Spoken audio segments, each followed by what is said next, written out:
সবাই সবার সাথে কথা বলো।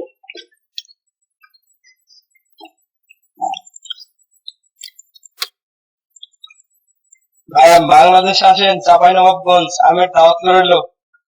কি? বাংলাদেশ আসেন ম্যাম, চাঁপাইনবাবগঞ্জের আমের দাওয়াত রইল। ও আচ্ছা, ঠিক আছে। যখন বাংলাদেশ যাবো তাহলে আমার মোটামুটি হয়ে গেছে 30টা 50টা হয়ে গেছে ইনভাইট। তাহলে আমাকে 2-3 মাসের ছুটি নিয়ে যেতে হবে। জি ম্যাম, আসেন। ঠিক আছে, যখন আসবো তখন খবর দেবো, সবার সাথে দেখা করবো। জি ম্যাম, ইনশাল্লাহ দেখা করব।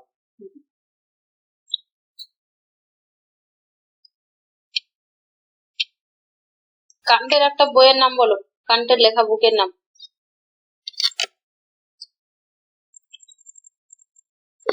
মামুন বলো, নাহলে তোমার মার।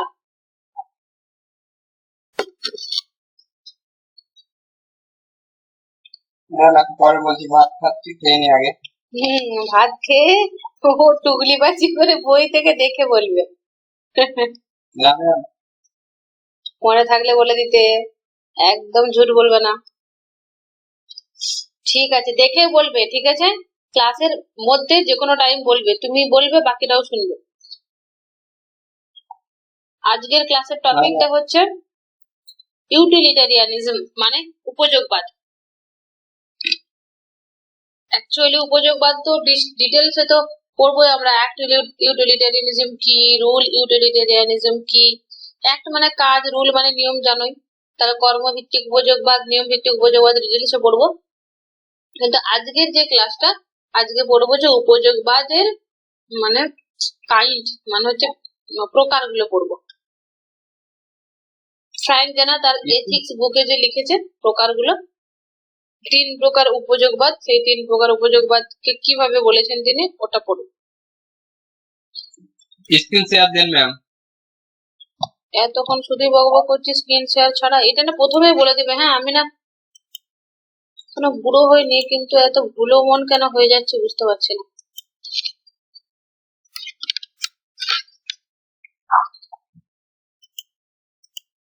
হয়েছে না? জি ম্যাম। উপযোগবাদ 3টে কাইন্ড। আচ্ছা, উপযোগবাদ কাকে বলে এটা আগে বলো তো। উপযোগবাদীদের মূল বক্তব্যটা কি?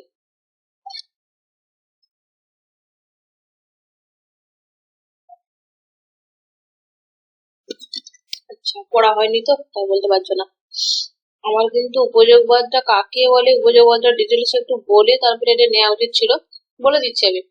উপযোগবাদ হচ্ছে, এদের উপযোগবাদীদের বা ইউটিলিটেরিয়ানিজমদের মূল বক্তব্য হলো, তুমি যে কাজটা করবে সেই কাজটাতে সর্বাধিক লোকের সর্বাধিক কল্যাণ। মানে কোন একটা কাজ করছো, এই একটা কাজের জন্য সব থেকে বেশি সংখ্যায় এবং সবচেয়ে বেশি সুখ যেই কাজটা দেবে, বা যেই কাজটার দ্বারা আমরা সুখ পাবো, বেশি জন সুখ পাবো, সেই কাজটা ভালো। আর যেই কাজটা তুলনামূলকভাবে কম সুখ দেবে, কম জনকে দেবে, সেই কাজটা হচ্ছে মন্দ। ক্লিয়ার হলো? 1 মিনিট রুকো, আমি হেডসেটটা লাগাই, নয়তো রেকর্ডটা না পুরো খারাপ হয়ে যাবে।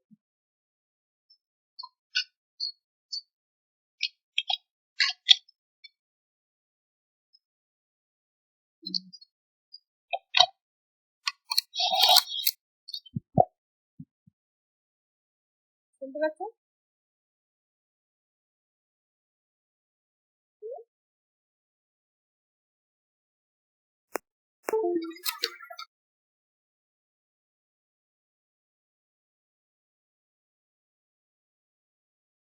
ঠিক আছে, চলো তাহলে। ইউটিলিটারিয়ানিজম বা উপযোগবাদ কাকে বলে বা উপযোগবাদ কি সেটা বোঝা গেল। মিল বেনথাম ওরা কিন্তু উপযোগবাদী, সুখবাদী এবং তার সাথে কিন্তু উপযোগবাদী।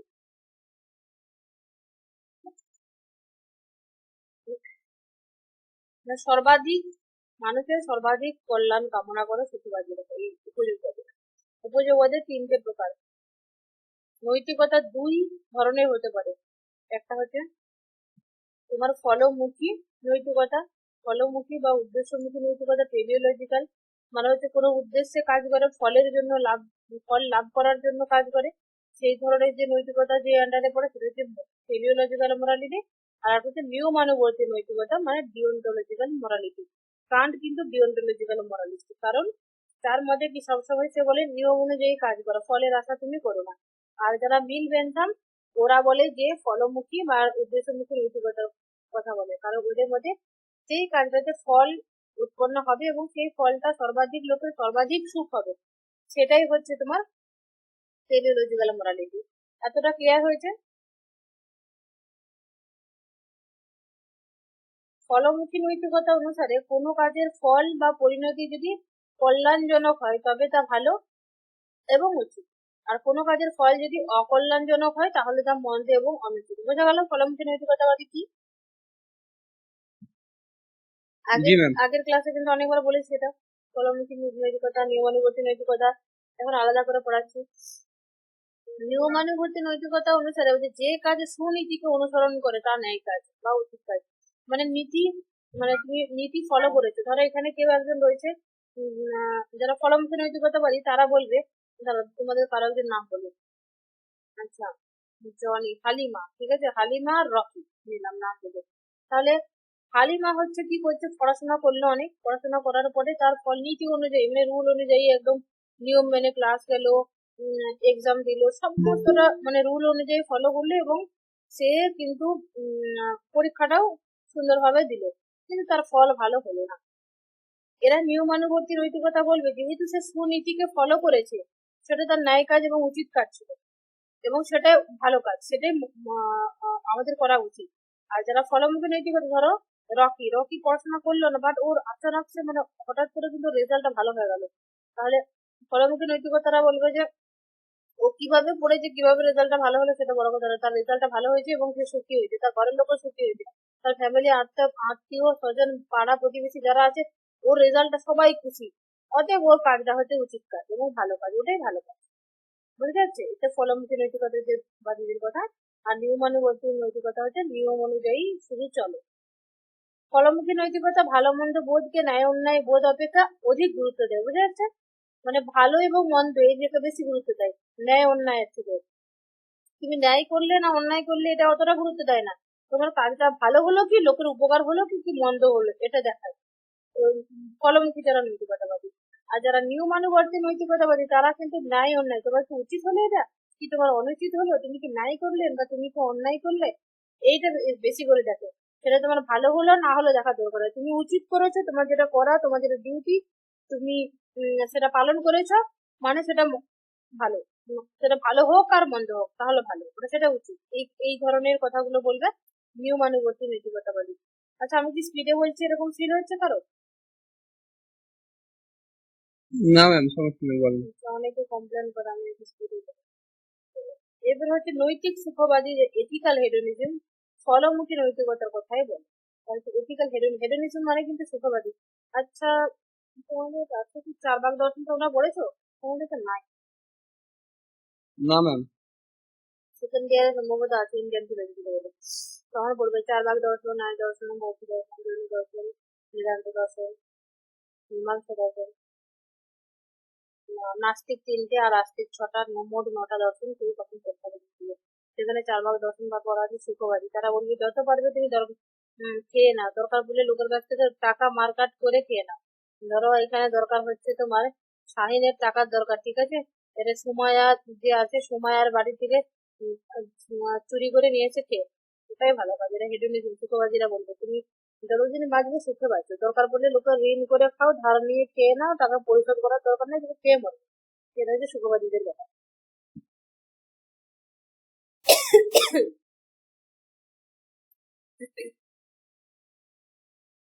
এথিক্যাল হেডোনিজম হচ্ছে এরা কিন্তু বা যারা নৈতিক সুখবাদী এথিক্যাল হেডোনিজম যে পাঠটা বলছে তারা হচ্ছে ফলমুখী নৈতিকতাকে স্বীকার করছে। ফলমুখী নৈতিকতা কারা স্বীকার করছে দেখো, বেনথাম মিল। তাহলে তোমাদেরকে যদি প্রশ্ন করা হয় ফলমুখী নৈতিকতাবাদী দুজন দার্শনিকের নাম, মিল এবং বেনথাম, এগুলো শর্টে লিখে রাখতে পারো খাতাতে। আর কর্তব্যমুখী নৈতিকতাবাদী হচ্ছে বা ওরা হচ্ছে তোমার কান। আজকের ক্লাসের যে ইম্পর্টেন্স সব কিছু জি ম্যাম। বেনথাম ও মিলের উপযোগবাদ মূলত ফলমুখী নৈতিকবাদ। উপযোগবাদী একথাই বলে, উপযোগবাদের মূল বক্তব্যটা এখানে লেখা আছে যে যথোচিত মানে কোনটা উচিত, অনুচিত, অকল্যাণ, বাধ্যবাধকতা প্রভৃতির একমাত্র নির্ধারক হচ্ছে উপযোগ নীতি। উপযোগ নীতিটা কি?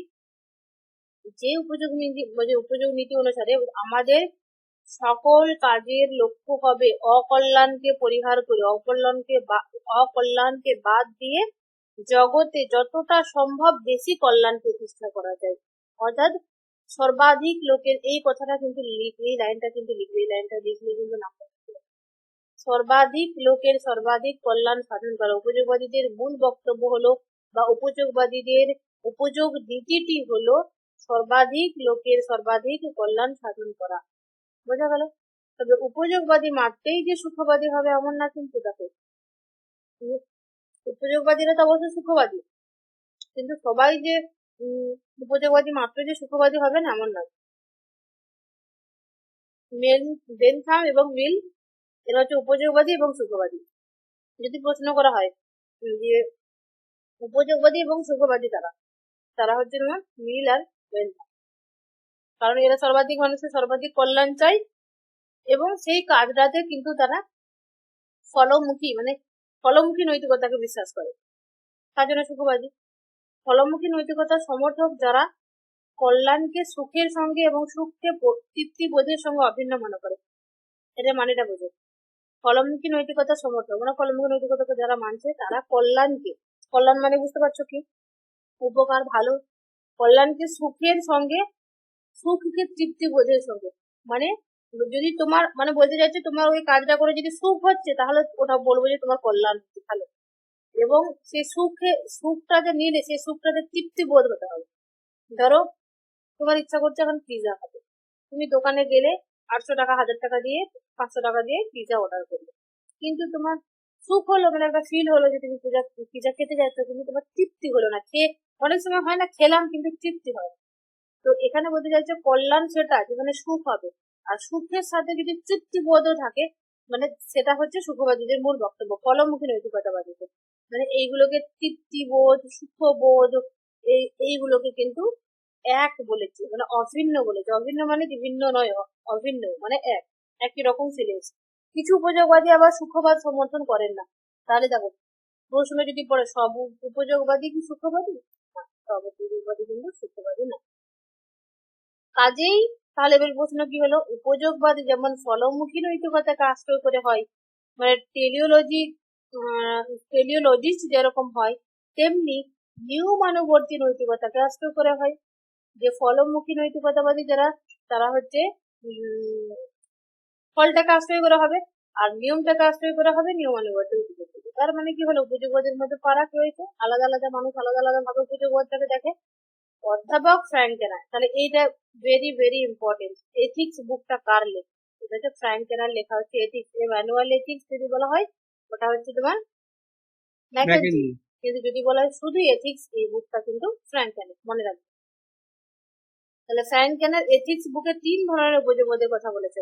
একটা হচ্ছে কর্ম উপযোগবাদ, ইউটিলিটেরিয়ানিজম, সাধারণ উপযোগবাদ, জেনারেল ইউটিলিটেরিয়ানিজম। দেখো অ্যাক্ট বলতে এইউ শর্টে লিখে দিয়েছে আর কি, আর বারবার ইউটিলিটেরিয়ানিজম, জেনারেল ইউটিলিটেরিয়ানিজম কথাটা আসবে, তাহলে বারবার এতটা লেখা না লিখে শর্ট ফর্মটা কিন্তু এখানে ইউজ করবো নিচে, তার জন্য এটা এরকম করে আছে। ইভেন অধ্যাপক ফ্র্যাঙ্ক কেনার তার বইতেই এইভাবে লিখেছে। এরপর হচ্ছে নীতি উপযোগবাদ হলো রুল ইউটিলিটেরিয়ানিজম। 3টি উপযোগবাদ। তাহলে যদি বলা হয় অধ্যাপক ফ্র্যাঙ্ক কেনার তার এথিক্স বুকে কয় ধরনের উপযোগবাদের কথা বলেছে? 3 ধরনের উপযোগবাদের কথা বলেছে। উপযোগবাদ গুলো কি কি বলে দেবে? এই 3টে, কর্ম, সাধারণ আর নীতি উপযোগবাদ, 3 ধরনের উপযোগবাদ।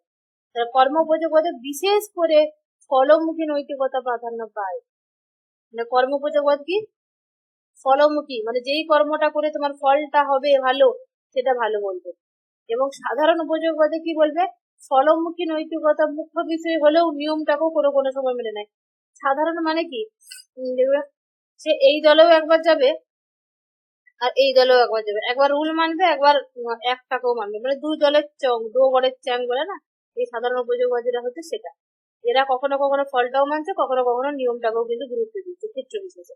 আর নীতি উপযোগবাদের বিশেষ করে এরা নিয়মটাকে বেশি গুরুত্ব দেয়। তাহলে কর্ম উপযোগবাদে কি করে, কর্মটাকে গুরুত্ব দেয়, কোন কর্মটা করে ফল, মানে যে কর্মটাকে করে ফলমুখী নৈতিকতা প্রাধান্য পাচ্ছে, মানে হচ্ছে কর্মটা করার পরে যে ফলটা হচ্ছে সেটার উপরে গুরুত্ব দিচ্ছে তোমার কর্ম উপযোগবাদীরা।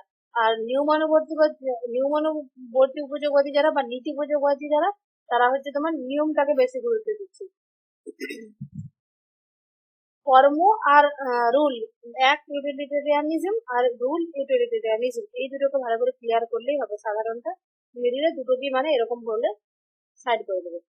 কর্ম উপযোগবাদ অনুসারে কোনো বিশেষ কাজ যে ঠিক তা উচিত কাজ তা সরাসরি তার উপযোগিতা অনুসারে নির্ধারণ করতে হবে। মানে আমি যে কাজটা করলাম সেই কাজটা তোমার ভালো হচ্ছে তাহলে সেটা ভালো কাজ, উচিত কাজ। যদি তোমার ক্ষতি হচ্ছে বা লোকের, একজনের না কিন্তু সর্বাধিক লোকের সর্বাধিক ক্ষতি এবং সর্বাধিক লোকের সর্বাধিক উপকার, আরো একটা মিউট মিউট আছে, মিউট করে দাও। তাহলে এটা যদি হয় তাহলে মানে সেই বিশেষ কর্মটাকে গুরুত্ব দিবে, সে কর্মটার উপর ভিত্তি করে ভালো হলে ভালো, মন্দ হলে মন্দ, সেটা হচ্ছে কর্ম উপযোগবাদী। যেমন এখানে বলেছে দেখো, যে ব্যক্তিকে কোনো বিশেষ কাজ ঠিক বা উচিত কাজ কিনা তা নির্ধারণ করতে হলে ওই ব্যক্তিটিকে এটাই দেখাতে হবে যে ওই বিশেষ কাজটি, মানে যেটা করছে ওই বিশেষ কাজটি ওই পরিস্থিতিতে অন্যান্য কাজ অপেক্ষা জগতে অকল্যাণের চেয়ে বেশি কল্যাণ সাধন করতে পারে কিনা। মানে ওই পরিস্থিতিতে ওই কাজটা যদি ভালো কিছু হয় তাহলে ভালো, মন্দ কিছু হলে খারাপ। কর্ম উপযোগবাদীদের মধ্যে কোনো বিশেষ কাজ, একটি কাজ, কাজকে গুরুত্ব দিচ্ছে কিন্তু কোনো বিশেষ কাজ কোনো বিশেষ পরিস্থিতিতে জগতে অকল্যাণ অপেক্ষা বেশি কল্যাণ সাধন করতে পারলে সেই কাজটি হবে ঠিক কাজ, উচিত কাজ। আর ওই পরিস্থিতিতে কাজটি জগতে অকল্যাণের চেয়ে বেশি কল্যাণ করতে না পারলে সেটা হবে অনুচিত কাজ। ধরো আগুন লেগে গেছে কারো বাড়িতে, সেই মুহূর্তে আমাদের কি কর্তব্য, তাড়াতাড়ি করে ধরো এরকম হতে পারে যে কেউ একজন আছে, আগুন লেগে গেছে বাড়িতে, ছুটতে গিয়ে তার আপনজন কেউ আছে বা টাকার ব্যাগটা আছে, টাকার ব্যাগটা নিয়ে ছুটে বেরিয়ে গেল, আর কাউকে কিছু দেখা প্রয়োজন মনে করলো একটা ব্যক্তি, তাহলে ও কিন্তু কাজটা করলো কোনো একটা মানুষের প্রাণটা বাঁচালো, এটা হতে পারে ওরা একটা মানুষকে বাঁচালো। আর একটা ব্যক্তি কি করলো, ওই মুহূর্তে আগুনে ঝাঁপ দিয়ে কোনো একটা মানুষকে না বাঁচাতে গিয়ে ও ওই যে পানির দমকলের পানির যে ডিপার্টমেন্ট আছে তাদেরকে কল করে পুরো মানে আগুনটা নিভানোর ব্যবস্থা করলো পুরো বাড়ি থেকে, মানে বেশিরভাগ মানুষকে সে উদ্ধার করতে পারলো। তাই তো, ও যদি একা করতো দুটো চারটা লোক বাঁচতো, কিন্তু ও সর্বাধিক লোকের কিন্তু সর্বাধিক কল্যাণ করছে। তাহলে যে লোকটা পানির ব্যবস্থা করে গোটা ঘরের আগুনটা বন্ধ করলো, ওই পরিস্থিতিতে ওই কাজটাতে ওর কাজটা উচিত কাজ। আর একজন কিন্তু সে দুটো পাঁচটা লোককে বাঁচিয়ে নিয়ে চলে এলো, সেটা কিন্তু উচিত কাজ না, মানে সেটা সেটা কম উচিত। এরা হচ্ছে অ্যাক্টিভিটিরিয়ানিজমদের বক্তব্য। এটা ক্লিয়ার করতে পেরেছি কি আমি?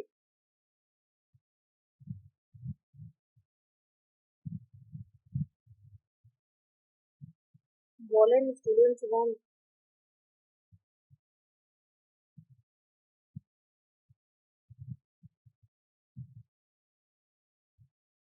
ঘুমিয়ে গেছে ম্যাম সবাই। আমি ঘুমাইনি, আমি শুনছি। তালা দিতে হবে তো, যে ফটাফট মিউট থেকে আনমিউট হয়ে আনসার দিবে জানবো সে অ্যাক্টিভলি শুনছে, আর যদি আনসার না দেয় জানবো ক্লাসটা চালিয়ে বাসে বসে রয়েছে। ঠিক আছে, দেখা যাচ্ছে শুনছে ক্লাস চালিয়ে গেছে। এরপরে দেখো, কর্ম উপযোগবাদীদের মতে কোনো বিশেষ কাজ বহুজনের উপযোগী। আচ্ছা কেন বলো তো, যদি তোমরা শুনেছো তোমরা ব্যাখ্যা করো কোন লোকের কাজটা কর্ম উপযোগবাদের মতে বেশি কল্যাণ হবে এবং উচিত কাজ হবে, কোনটা, দুটো উদাহরণ দিলাম। মামুন ছেড়ে ম্যাম অন্য যে কেউ বলো। ফায়ার সার্ভিসকে ফোন দিয়ে ডেকেছিল। মামুন তোমাকে স্টপ করতে বললাম, ঠিক আছে। Sorry ma'am. মানে যে হচ্ছে ফায়ার অফিসের মানে ফায়ার অফিস মানে আগুন নিভানোর যে ডিপার্টমেন্ট, ওখানে থেকে ফোন করলো, ওটা কি বলে ওই ডিপার্টমেন্টটাকে? Fire service ma'am. Fire service. আচ্ছা ফায়ার ঠিক আছে। সার্ভিস। আচ্ছা তাহলে ওখানে কল করে বেশি লোকের বেশি কল্যাণ করেছে, তাহলে এদের মতে কিন্তু ওই কাজটা উচিত কাজ। আর কর্ম উপযোগবাদীদের মতে কোনো বিশেষ কাজ বহুজনের উপযোগী বা উপকারী হলে নৈতিক বিচারে তা সৎ কাজ এবং উচিত কাজ। বোঝা গেল? দেখো তোমাদেরকে বলছিলাম যে তোমরা ইয়ে করবে, ভূমিকা লিখবে না, যখন বলবে যে এক লিটারলি ডেরিয়া এনেছে, এখান থেকে ছোট করে একটা বার ভূমিকাতে লিখে নেবে নিজেদের মতো করে, দিয়ে আবার সংজ্ঞা দিয়ে শুরু করবো অন্যভাবে। ধরো এখান থেকে এতটা ভূমিকা লিখেছিলে, তারপরে এখান থেকে একটু বলবে, এখান থেকে আবার ইংলিশ পার্টটা লিখবে। তোমরা নিজেদের মতো করে একটা বাস্তব উদাহরণ দাও তো কর্মপদ্ধতি।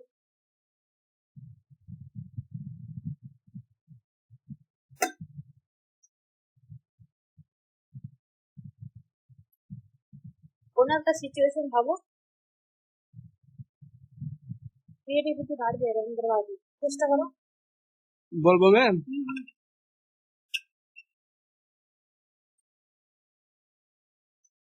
ম্যাম, এখানে আমি একটা বলতেছি যে আপনি তো ক্লাস করাচ্ছেন এখানে, ক্লাস করা আমি নিজে নিজে যেটা ক্লাস করলাম কিংবা আমার 2-3 জন মানে ক্লোজ ফ্রেন্ড ওদের বললাম, দিয়ে মনে করেন যে আমরা 3-4 জন মিলে ক্লাস করছি আর কাউকে বললাম না, কিন্তু আরো একজন আছে ওই কিন্তু আরো মানে ওর ক্লোজ ফ্রেন্ড, তারপরে এমনি ক্লাসরুমে ক্লাসমেট যতগুলো আছে সবাইকে নিয়ে আসলো ক্লাস করতে। এখানে ম্যাম আমারটা ওই যে সবাইকে ডেকে নিয়ে আসলো ম্যাম, ওরটাই ঠিক হবে বেশি উচিত।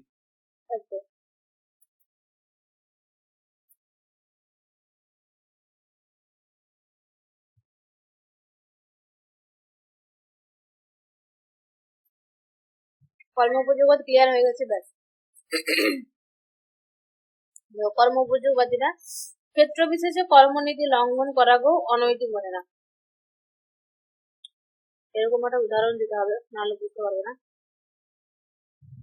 ধরো সত্য কথা বললে উচিত আমাদের, তাই তো?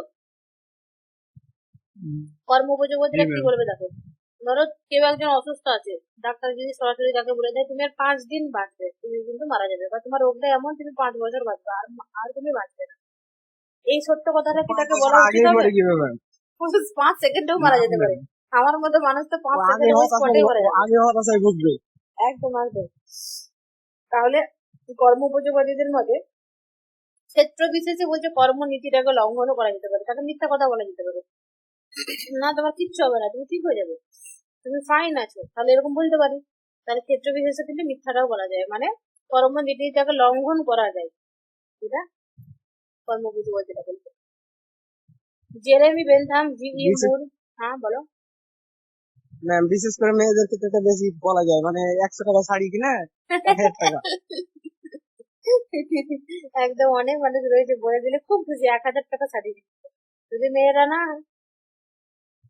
ছেলেরাও, আমাদের ঘরে আমার ভাইপো আছে, ঠিক আছে, তাকে টুপি কিনে দিয়েছি, সে ক্যাপ টাইপের যেগুলো পরো, স্কুল যায় রোজে, ঠিক আছে। তো এমনি নর্মাল মল থেকেই কেনা নর্মাল টুপিটা কিনে তাকে দেওয়া হয়েছে, বলা হয়েছে এটা ব্র্যান্ডের কোম্পানির, ঠিক আছে, কি কোম্পানি যেন লেখা ছিল, নাম একটা, ঠিক আছে। সে তার যত্ন যে হচ্ছে তার সেই টুপি, পিসিমণি মল থেকে ব্র্যান্ডের টুপি কিনে এনে দিয়েছে। সেটাই ম্যাম, অনেক দাম দিয়ে ব্র্যান্ডেড টুপি কিনে দিয়েছি, যত্ন না নিলে হয়। ওরকম যত্ন করা হচ্ছে, তার ভ্যালু বেড়ে যায়, মিথ্যা কথা বলা যাবে। জেরেমি বেনথাম মুর সম্ভবত মিল এই প্রকার অভিমত পোষণ করে দেবে, মানে জেরেমি বেনথাম এবং মিল এরা কিন্তু এটা বলেছে যে ক্ষেত্র বিশেষে আমরা নিয়মটা নাও মানতে পারি। স্মার্ট, ব্লেন্ডার, ফ্লেচার এই প্রকার কর্ম উপযোগবাদীকে সমর্থন জানিয়েছে। তার মানে দেখো কর্ম উপযোগবাদী কারা কারা, মানে বেনথাম মুর এরা সমর্থন জানিয়েছে, মানে এটা মেনে নিয়েছে যে হ্যাঁ এটা হওয়া যায়, ক্ষেত্র বিশেষে মিথ্যাও বলা যায়। সেটা হচ্ছে স্মার্ট, ব্লেন্ডার, ফ্লিচার, এগুলো উদাহরণ দিয়ে দিবে যে কর্ম উপযোগবাদী বা কর্ম উপযোগবাদীকে সমর্থন করেছেন যেসব দার্শনিক, তাদের নাম হলো এগুলো। যদিও ফ্লেচার কর্ম উপযোগবাদীর পরিস্থিতি নীতি, মানে এবারে একটা প্রশ্ন আসতে পারে যে সিচুয়েশন এথিক্স এর পক্ষপাতী কে, কোশ্চেন আসতেই পারে, সেটা কে হবে? ফ্লেচার, ইংলিশটাও লিখতে পারে। এবারে কর্ম উপযোগবাদ আবার দুটো ভাগ আছে, দেখবে অনেকেরা ইসলাম কঠোর পন্থী নরম পন্থী থাকে না, কেউ কেউ দেখবে প্রচুর নিয়ম মানে, কেউ কেউ একটু কম কম মানে, কেউ ফুল বরখা পরে, কেউ আধা বোরখা পরে, বিভিন্ন জনের বিভিন্ন রকম করে মানে, এরকম প্রত্যেকটা জিনিসই মানে কঠোর এবং নরম দুটো পন্থা থাকবে। মানে এই যে পিওর অ্যাক্ট ইউটিলিটেরিয়ানিজম সার কথা মানে অ্যাক্ট ইউটিলিটেরিয়ানিজমের দুটো রয়েছে। যারা পিওর, যারা কি বলবে পিওর বা বিশুদ্ধ কর্মোপযোগবাদীদের সার কথা মানে মূল কথা হলো কর্মনীতির উপর নির্ভর না করে এরা আবার বলছে নীতিকেই বাদ দিয়ে দাও। মানে এক তো মানে সবসময় ওই পরিস্থিতিতে কাজটাকে বেশি গুরুত্ব দেয়, নীতি ভাড়মে চাই, এই কথাটা বলবে তোমার বিশুদ্ধ কর্মোপযোগবাদী। বিশুদ্ধ কর্ম মানে এরা শুধু কর্মটার উপর গুরুত্ব দেবে, নীতিকে ফলো করে না, নীতিকে ওরা গুরুত্ব দেয় না। এরা বলছে নীতির কোনো গুরুত্ব দেওয়া দরকার নাই, বিশেষ কোনো কাজের পরিণতি কি হতে পারে সেটা বিবেচনা করে। বাটলার রস বিশুদ্ধ কর্মোপযোগবাদীদের বিরুদ্ধে সমালোচনা করেছে।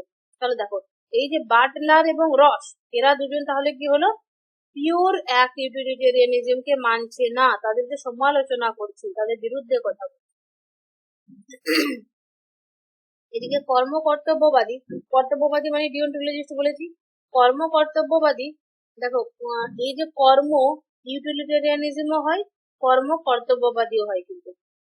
তাহলে এটা হবে অ্যাক্ট ডিওন্টোলজিস্ট, এটা হবে অ্যাক্ট ডিওন্টোলজিস্ট। অ্যাক্ট কথাটা হলো উঠিয়ে নেব, অ্যাক্ট ডিওন্টোলজিস্ট যেমন হচ্ছে কারা, ইউইং, ব্রান্ড, এরা বিশুদ্ধ কর্মোপযোগবাদীদের বিরুদ্ধে অভিমত মানে আপত্তি প্রকাশ করেছে। কারণ বিশুদ্ধ কর্মোপযোগবাদীরা যে কথাটা বলছে যে নীতিকে গুরুত্ব দেওয়ার কোনো দরকার নাই, নীতিকে গুরুত্ব দেওয়ার দরকার পড়বে না যখন আমরা ওই পরিস্থিতিতে ওই কাজটাকে গুরুত্ব দেবো। আর এরা ডিওন্টোলজিস্টরা কিন্তু তাকে সমালোচনা করেছে, তাদের মতটাকে আপত্তি জানাচ্ছে। তারা বলছে এদের মতে যদি বিশুদ্ধ কর্মোপযোগবাদীদের মতটা যদি মেনে নিই তাহলে যে যার নিজের মতো করে তো আমরা যে কোনো টাইম নিজের মতো করে করতে পারি। ধরো এটা বলতে পারি না যে আমি বড় লোকদের ধন সম্পদ চুরি করে এনে গরিবদের মধ্যে বিলিয়ে দেবো, তাই তো? তাহলে সবাই যদি বলে যে এই কাজটা ভালো, ওই কাজটা ভালো তো না, অনেক মানুষের সুখ উৎপন্ন হচ্ছে। ইউটিলিটারিয়ানিজমের কি বক্তব্য, উপযোগবাদীদের বক্তব্যটা কি, সর্বাধিক লোকের সর্বাধিক কল্যাণ, মানে বেশি লোকের বেশি কল্যাণ হবে যেই কাজটাতে। ধরো আমি সম্পদ চুরি করে মামুনের বাড়ি থেকে যা টাকা সম্পদ ধন সম্পদ ও আমাকে বিশ্বাস করে বলে দিল আমি যে চুরি করে নিয়ে, কে আমাকে এখন নেমন্তন্ন করলো কার বাড়িতে, কে তোমার নামটা? Rocky ma'am. হ্যাঁ রকি। তো রকির বাড়িতে যে আমি ওর ওর টাকার বান্ডিল গুলো কোথায় আছেন দেখে দিলাম, নিয়ে চলে এলাম, নিয়ে এসে পুরো মানে দেশের মধ্যে যারা গরিব তাদেরকে বুঝিয়ে ফেললাম। আমি তো উপকার হলো তো না অনেক মানুষের, ক্ষতি হলো একজনের বাট উপকার তো অনেক মানুষের হলো এবং খুশিও পেলো সুখও পেলো। না তাহলে আমার চাইতে গরিব কেউ নাই। ঠিক আছে, তাহলে এরকম যদি হয় তাহলে আমরা যদি আমরা নিজেদের মতো করে এরকম করতেই থাকি চলতেই থাকে তাহলে সমাজটা তো খারাপ হয়ে যাবে।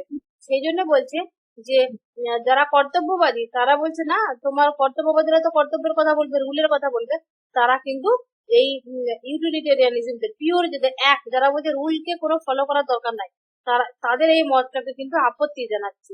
তাহলে কারা, এক নাম্বার কোশ্চেন হতে পারে যে কর্তব্যবাদী দার্শনিকদের নাম বলো, তখন লিখে দিবে ইউইং, ব্রান্ট, তোমার ঠিক আছে। আর রুল কর্তব্যবাদী যদি বলা হয় রুল ডিওন্টোলজিস্ট তখন হবে কান্ট। আর যদি কর্তব্যবাদী হয় রুল সরি অ্যাক্ট ডিওন্টোলজিস্ট সেটা হবে ইউইং, ব্রান্ট।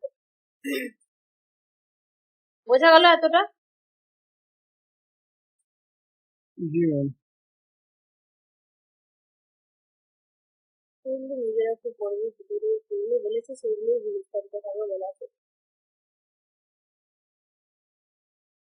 হ্যাঁ এখানে দেখো যারা দুটো কর্তব্যবাদের সরি অ্যাক্ট ইউটিলিটারিয়ানিজমের দুটো পার্ট, একটা হচ্ছে পিওর অ্যাক্ট ইউটিলিটারিয়ানিজম বিশুদ্ধ বিশুদ্ধ কর্মোপযোগবাদ, আর একটা হচ্ছে তোমার সংশোধিত কর্মোপযোগবাদ মানে হচ্ছে তোমার মডিফাইড অ্যাক্ট ইউটিলিটারিয়ানিজম। তো যেহেতু বিশুদ্ধ কর্মোপযোগবাদীরা রুলটাকে একদম পরোয়া করছে না তাহলে ওদের মতটা মানলে তো সমাজে অনেক প্রবলেম হচ্ছে। ধরো ধন সম্পদ যদি আমি নিয়ে ওকে দিই, ও নিয়ে ওকে দিই, তাহলে কারো ধন সম্পদ গচ্ছিত থাকবে না, সমস্যা প্রচুর হবে। তো এই জন্য একদল যারা হচ্ছে অ্যাক্ট ইউটিলিটারিয়ানিজম তারা নিজেদের মতটাকে কিছুটা সংশোধন করলো এবং তারা বলল যে ক্ষেত্র বিশেষে কোনো কোনো সময় নিয়ম অ্যাক্টের সাথে সাথে নিয়মটাকেও মানতে পারো। তারা কারা, তারা হচ্ছে মডিফাইড অ্যাক্ট ইউটিলিটারিয়ানিজম। যদি প্রশ্ন হয় যে অ্যাক্ট ডিওন্টোলজিস্ট ইউইং এবং ব্রান্ট কোন উপযোগবাদটাকে সমালোচনা করেছে, সেটাতে পিওরটাকে কিন্তু করেছে, মডিফাইডটাকে করছে। মডিফায়ারটার নিয়মটাকে কোনো কোনো ক্ষেত্রে মানছে। আর যারা পিওর অ্যাক্ট ইউটিলিটেরিয়ানিজম তারা কিন্তু কোনো অবস্থাতে নিয়মটা মানছে না, তারা বলছে শুধু কাজটা কাজটা ভালো হলেই হলো। সাধারণ উপযোগবাদীরা তো বললাম প্রথমে, ওরা কোনো কোনো সময় রুলটাকে গুরুত্ব দেয়, কোনো কোনো সময় ক্ষেত্র বিশেষে ওরা কিন্তু কাজটাকে গুরুত্ব দিয়েছে। এরা দু দলের মাঝে। তাহলে সাধারণ উপযোগবাদীকে একজন নাম বলে M.G. সিংদার, এ হচ্ছে সাধারণ উপযোগবাদীকে সমর্থন করেছে। এরপরে চলে আসে নীতি উপযোগবাদ, রুল ইউটিলিটেরিয়ানিজম। রুল ইউটিলিটেরিয়ানিজম বলতে কে এখানে রাজত্ব করবে, কে বলো তো? কান্ট। কর্মের নৈতিক বিচার কর্মনীতি অনুসারে নির্ধারিত হবে, এটা হচ্ছে নীতি উপযোগবাদের সার কথা। নীতি উপযোগবাদের কি সার কথা? যে কর্মের নৈতিক বিচার কর্ম নীতি অনুসারে হবে, বোঝা গেল? নীতিটাকে গুরুত্ব দিচ্ছে, নীতিটা যদি তুমি ফলো করো তাহলে তোমার কাজটা ভালো, নীতিটাকে যদি তুমি ফলো না করো তাহলে তোমার কাজটাও কিন্তু মন্দ। বিশপ বার্কলে, ব্রান্ড, এরা কিন্তু চিন্তাবিদ এই মতবাদকে সমর্থন জানিয়েছে। তাহলে কি হলো? রুল ইউটিলিটেরিয়ানিজমকে বার্কলে এবং ব্রান্ড, পরে তো কান্ট অবশ্যই আছে। মিল তার উপযোগবাদে নানা স্থানে নীতি উপযোগবাদকে সমর্থন করছে। মিল কিন্তু সব জায়গাতে রয়েছে পুকুরে, ওখানে বেনথাম হচ্ছে সব থেকে বেশি সুখটাকে বেশি গুরুত্ব দেয়। মিল মোটামুটি সুখের সাথে রুলটাকে বা নিয়মটাকে কোনো কোনো জায়গায় সমর্থন জানায়। ডিপলি যখন আরো পড়বে তখন বুঝতে পারবে মিল আর বেনথামের যে পার্থক্যটা। আর একটা জিনিস, ক্লাসের শেষে আমি তোমাদেরকে একটা লিঙ্ক দেবো 1 ঘন্টার ক্লাসে, ওই ক্লাসটা মাস্ট বি করবে, ওই ক্লাসটা থেকে কোশ্চেন পাবি। সুখবাদের উপর পুরো ডিটেলস, সুখবাদটা কিভাবে তৈরি হলো, সুখবাদের ভাগগুলো কি, ইউটিলিটেরিয়ানিজমের আলাদা আলাদা ভাগগুলো কি, ক্লাসটা রয়েছে। উপযোগবাদে কর্মফলের দ্বারা কর্মের নৈতিক বিচার করে, তাহলে এটা হচ্ছে কর্ম উপযোগবাদে কর্মফলের দ্বারা নৈতিক বিচার করে। আর নীতি উপযোগবাদে মানে হচ্ছে নীতি উপযোগবাদ। নীতি উপযোগবাদে কর্ম নোটে লিখবে যখন তোমরা কিন্তু লিখবে না, নীতি উপযোগবাদ ফুল কথাটা লিখবে, ঠিক আছে? নীতি উপযোগবাদ ফুল কথাটা লিখবে। নীতি উপযোগবাদ কর্মনীতির দ্বারা কর্মের নৈতিক বিচার করে, মানে তুমি নীতি ফলো করলে সেটা ভালো, এই কথাটা ভালো। নীতি উপযোগবাদে মানে রুল ডিওন্টোলজিস্টের সঙ্গে নীতি উপযোগবাদ মানে হচ্ছে রুল রুল ডিওন্টোলজি মানে হচ্ছে কর্তব্যবাদী যারা, আর এখানে হচ্ছে উপযোগবাদী যারা, এদের দুজনের মধ্যে মিলও আছে আবার পার্থক্য আছে। মিলটা কি? এরা বলছে যেহেতু রুল রুল দেখতে পাচ্ছি তো, এদিকে রুল এদিকে রুল, রুল ডিওন্টোলজি মানে কর্তব্য, এটা হচ্ছে রুল ইউটিলিটেরিয়ানিজম মানে রুল উপযোগবাদ। তাহলে রুল মানে নিয়ম, দুটো যে নিয়ম আছে দেখো, তাহলে উভয় মতে কিন্তু নৈতিকতাকে গুরুত্ব দেয়। উভয় মতবাদী বলা হচ্ছে যে ব্যতিক্রমহীন ভাবে না হলেও সাধারণভাবে আমাদের কি করতে হবে, কি করা উচিত তা নির্ধারণ করতে হবে নিয়মের সাহায্যে। সত্য ভাষণের নিয়ম বিশেষ পরিস্থিতিতে কোনো কাজের ফল বিচার করে নয়, মানে এখানে বলছে সত্য কথা বলা, সত্য কথা অল টাইম বলতে হবে, কোনো পরিস্থিতিতে আমরা মিথ্যা বলবো, এটা হচ্ছে তোমার রুল যারা তারা বলবে, রুল ডিওন্টোলজিস্টরাও বলবে, রুল ইউটিলিটেরিয়ানিজমরাও বলবে, রুলটাকে গুরুত্ব দিবে। আর অ্যাক্টে মাথায় রাখবে, অ্যাক্ট মানে সেই পরিস্থিতিতে সে কর্মটাকে গুরুত্ব দিবে, রুল মানে সেই পরিস্থিতিতে যে কোনো পরিস্থিতিতে নিয়মটা মানতে হবে বলবে। আর ডিওন্টোলজিস্ট মানে কর্তব্য, তুমি কি কর্তব্য কি করা উচিত সেটাকে তুমি ভেবে করতে হবে, যেটা রুল মেনে কর্তব্য করো। আর এরা বলবে যে রুল মেনে উপকারটা মানুষের পাবে। নীতি কর্তব্যবাদীদের সঙ্গে নীতি উপযোগবাদীদের পার্থক্যটা কি দেখো, এরা হচ্ছে নীতি কর্তব্যবাদে কর্মনীতিগুলিকে শত সত্য বলে মেনে নেওয়া হয়, মানে কর্ম নীতিগুলোকে শত সত্য বলে মেনে নেওয়া হচ্ছে। আর নীতি উপযোগবাদে কর্মের সম্ভাব্য পরিণাম চিন্তা করে কর্মনীতি নির্ধারণ করা। ধরো কোনো একটা কাজ করলাম, সেই কাজটার করে যেই নীতিটা ফলো করে আমার কাজটা ভালো হলো, সেই নীতিটা যদি মানুষের উপকার হয় তাহলে সেই নীতিটা পরবর্তী ক্ষেত্রে আমি সুখের নীতি বা ভালো নীতি বলে বলবো। এটা হচ্ছে নীতি উপযোগবাদীদের কর্তব্য। আর কর্তব্যবাদীরাও তো অল টাইম নীতিটাকে চোখ বন্ধ করে ফলো করতে বলে, তোমার কর্তব্য তুমি নীতি ফলো করতে আসো। আর নীতি কর্তব্যবাদের কর্মনীতিগুলি কর্মফল নিরপেক্ষ, তাহলে কর্তব্যবাদীরা কিন্তু অল টাইম কি হয়, কর্তব্যবাদী এরা ফলমুখী না, ফলটাকে গুরুত্ব দেয় না। গীতাতেও বলা আছে তুমি তোমার কর্ম করো, ফলের আশা করো না, ফলটা তোমার ওটা নয়, ফলটা তোমার ওটা তোমার হকের জিনিস, ওটা অটোমেটিক আছে, তুমি তোমার দায়িত্ব তুমি তোমার ডিউটি পালন করে যাও।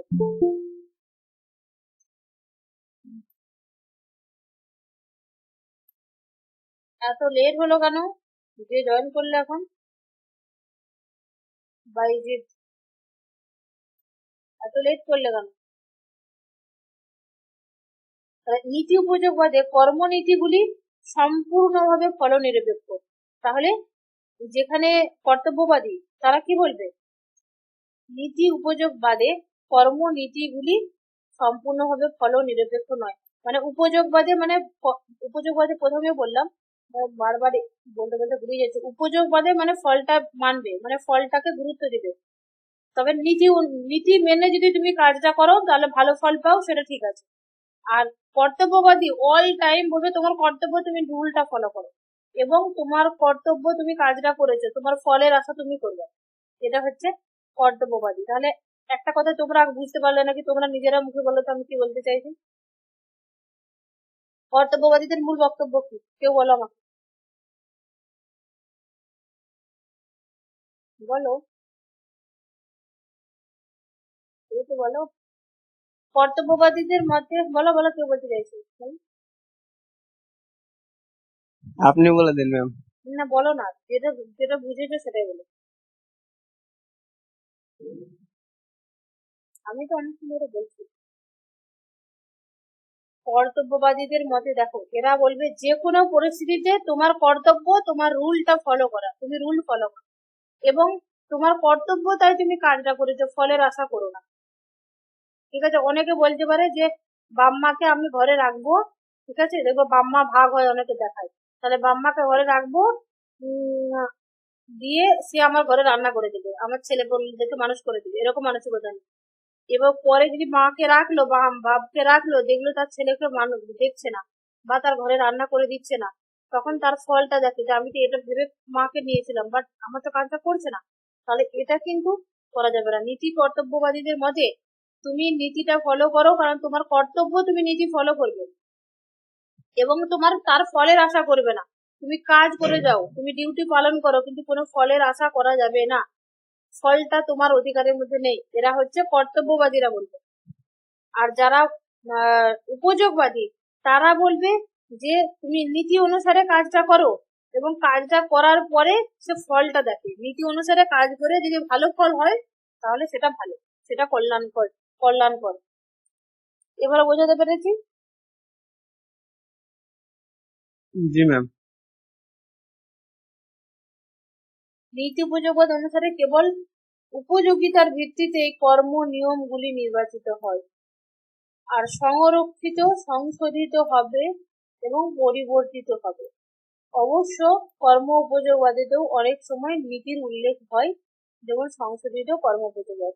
তাহলে যদি বলা হয় কর্ম উপযোগবাদে কি নীতির উল্লেখ করা হয় বা নীতিকে মানে, হ্যাঁ, যারা পিওর তারা নীতিকে ফলো করে না, কর্মতে। আর মডিফাইড কর্মতে কিন্তু নীতিকে মানে, মডিফাইড মানে নীতিকেও মানে কর্মকেও। আর নীতি উপযোগবাদ অনুসারে তাহলে কি হলো, যে কর্ম নিয়মগুলো নির্বাচিত হয় তার উপযোগিতার উপরে। উপযোগিতা বলতে কার কতটা ভালো হলো, কার কতটা খুশি হলো, সুখ হলো।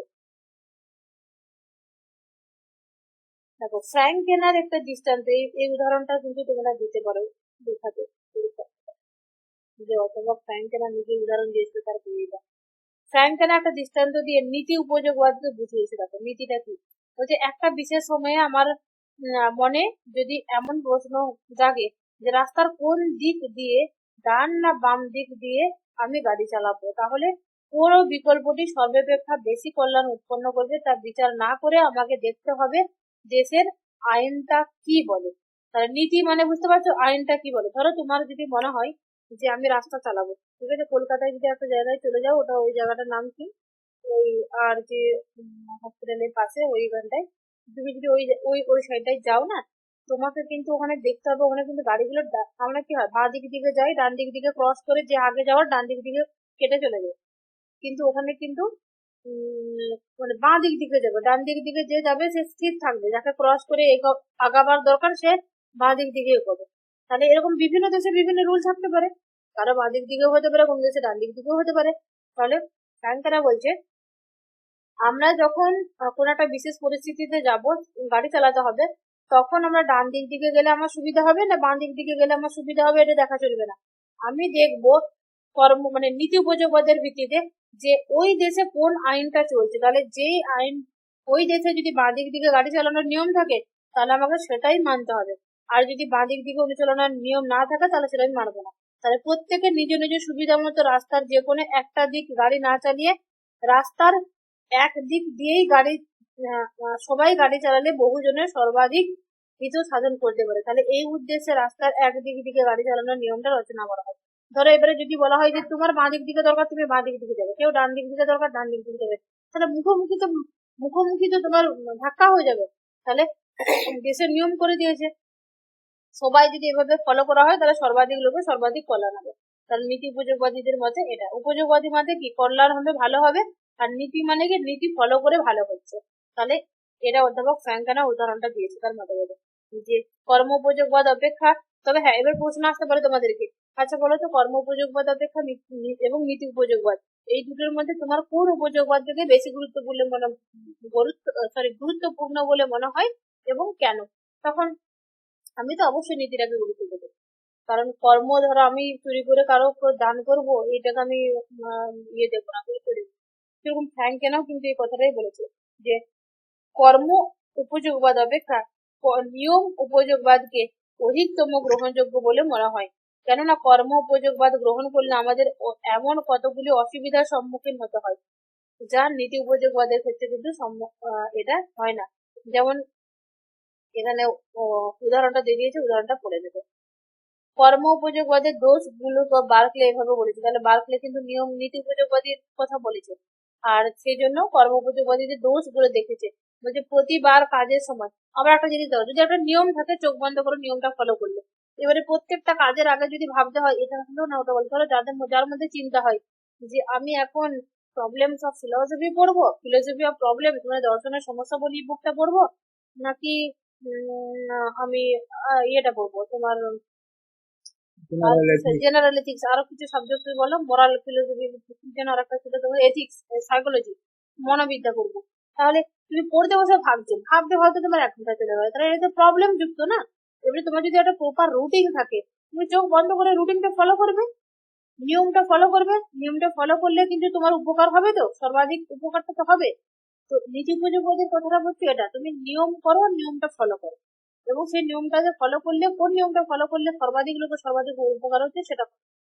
ধরো অনেকে বলছে, কেউ রিসার্চ করে যে মর্নিং সকাল সকাল 5টার সময় উঠে পড়তে বসলে বা 5টার সময় উঠে ক্লাস করলে ক্লাসগুলো ভালো হয় এবং সব বডি ওই সময় অ্যাক্টিভ থাকে, সমস্তটা সুন্দরভাবে আমাদের বডি মাথা মানে ক্যাপচার করে নেয়, ভালো করে নিয়ে নেয়, সেটা পরবর্তী ক্ষেত্রে অনেকক্ষণ মনে থাকে। তাহলে এটা যদি 100 জনের মধ্যে ফলো করে এবং 90 জন যদি বেটার মানে ভালো ফল পায়, তাহলে এবং 10 জন যদি ফল না হয় তাদের না হয়, তো তাহলে কিন্তু ওটা ভালো হবে। কারণ যেহেতু 100 জনের মধ্যে 90 জন ওটা করে ভালো ফল পাচ্ছে, তাহলে কি হচ্ছে রুলটা ফলো করবে। এবারে তুমি পড়তে বসে, এবারে কথাটা হলো যে পড়তে বসে তুমি যদি 10 বার ভাবতে থাকো আর রুটিন বানিয়ে রাখো, কোনটা তোমার উপকারী? রুটিন বানিয়ে রাখবে। রুটিন বানিয়ে রাখলে রুটিনটা ফলো করো, ব্যাস তোমার এতটা থেকে এতটা, এতটা থেকে এতটা এইভাবে করো। আমি আমার পড়ার সময় রুটিন তো বানিয়ে রাখতামই, এবং ধর 1 ঘন্টার একটা টপিক রাখলাম যে 1 ঘন্টা এইটা পড়বো বা 2 ঘন্টা এই সাবজেক্টটা পড়বো, তাহলে পড়াশোনার সমস্যাগুলি পড়বো। তো তার মধ্যে নোট কতক্ষণ পড়বো, এমসিকিউ কতক্ষণ পড়বো এবং নোটটা রাইটিং কতক্ষণ করবে, এরকম রুটিন করে রাখতাম।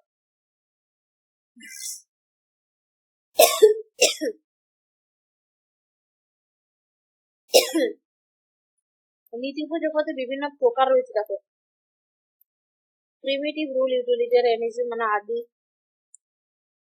বাস্তব নীতি উপযোগবাদ, আর আইডিয়াল ইউটিলিটারিয়ানিজম ধারণাগত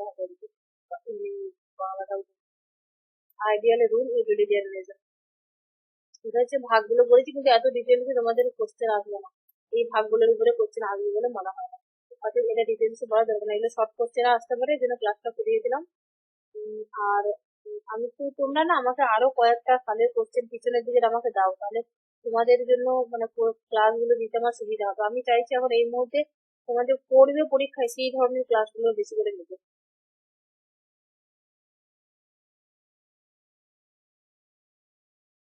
ঠিক আছে? কোশ্চেন গুলো একটু দিয়ে দিতে। আজকের ক্লাসে কারো কোনো সমস্যা থাকলে, কোশ্চেন থাকলে বলতে পারো।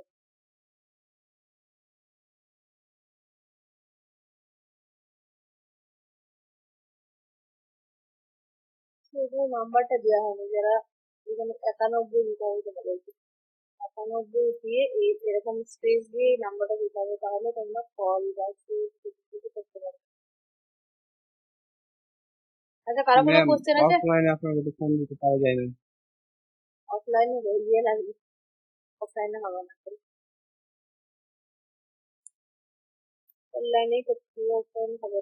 নাম্বারও সেভ হবে না যদি তুমি, হোয়াটসঅ্যাপও হবে না যদি 91 দিয়ে না করো। কিন্তু অনলাইন থাকে তো, এখন তো 5G নেটটা অ্যাভেলেবেল, দুটো সিমে 10 GB করে পার পেন, বাড়ি দিতে কিছু পেয়ে যায়, 3-4টা করে ক্লাসও আপলোড হয়ে যায়। কারো কোনো প্রশ্ন আছে তো বলো। আচ্ছা, বাকি যে অনেকজন জয়েন করলে তুমি সব বেরিয়ে গেল, মানে এখানে ক্লাস মামুন তো রেগুলার থাকে, এই শাহিন পড়ছে দেখতে পাচ্ছি এখন, খাদিজা আজকে নাই, রকি করে, এই সময় দীপ্তি তুমি কথা বলো না, পড়াশোনা কেমন চলছে তোমার? জি ম্যাম, করতেছি। এবং পিছনে ক্লাসগুলো করেছো? সবগুলো করা হয় নাই, আর সবগুলো হয়তো হবে না, কয়েকটা কিন্তু করছি। দিনে অন্তত 3-4টা করে ক্লাস করার চেষ্টা করো, দিয়ে শেষ করে দাও পিছনে, নাহলে বেশি টাইম নাই তো আর। জি ম্যাম। আর হালিমা, হালিমা চুপ কেন? আমার নানির নাম নিলে হবে না, আমার নানি কিন্তু ভেরি ট্যালেন্টেড, খুব বুদ্ধিমান মানুষ, নানির মতো রেজাল্ট করতে হবে। এখনো পর্যন্ত ক্লাস 2 তে ইংরেজি কবিতা পড়েছে, এখন ছেড়ে ইংরেজি কবিতা বলে। আমার কাছে যখন আসবে তোমাদের সাথে পরিচয় করে দিবো, ঠিক আছে? ওর খুব ইচ্ছা আমার স্টুডেন্টদের সাথে মানে কথা বলবে। জি ম্যাম, আমি আর রকি যাব হ্যাঁ, কলকাতা। কলকাতা কখন আসবে? আমি আর রকি যাব কলকাতা। আচ্ছা আচ্ছা,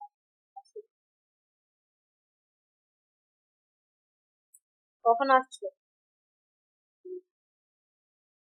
দেরি আছে ম্যাম, যাবো ম্যাম ইনশাল্লাহ।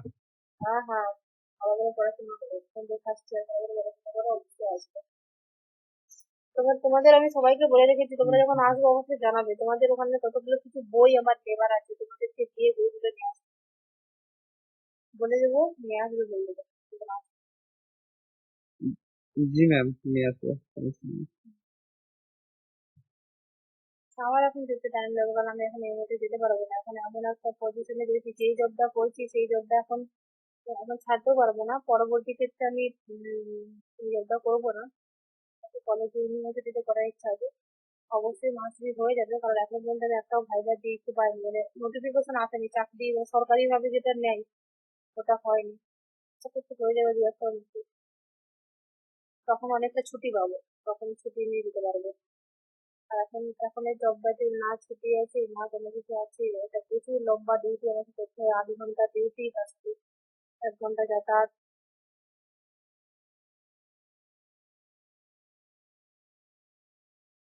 আর শাহিন, তোমার পড়াশোনা কেমন হচ্ছে?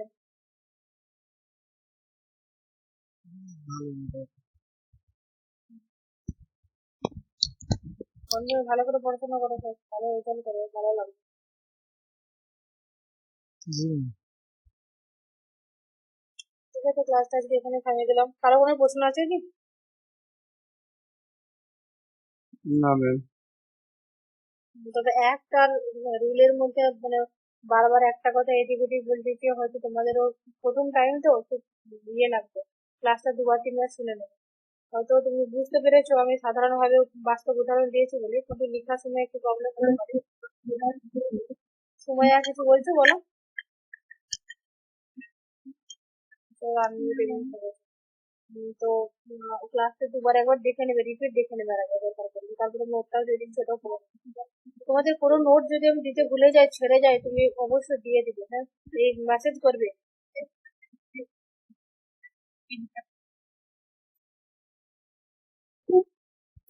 ঠিক আছে, বেরিয়ে গেলাম আজকে।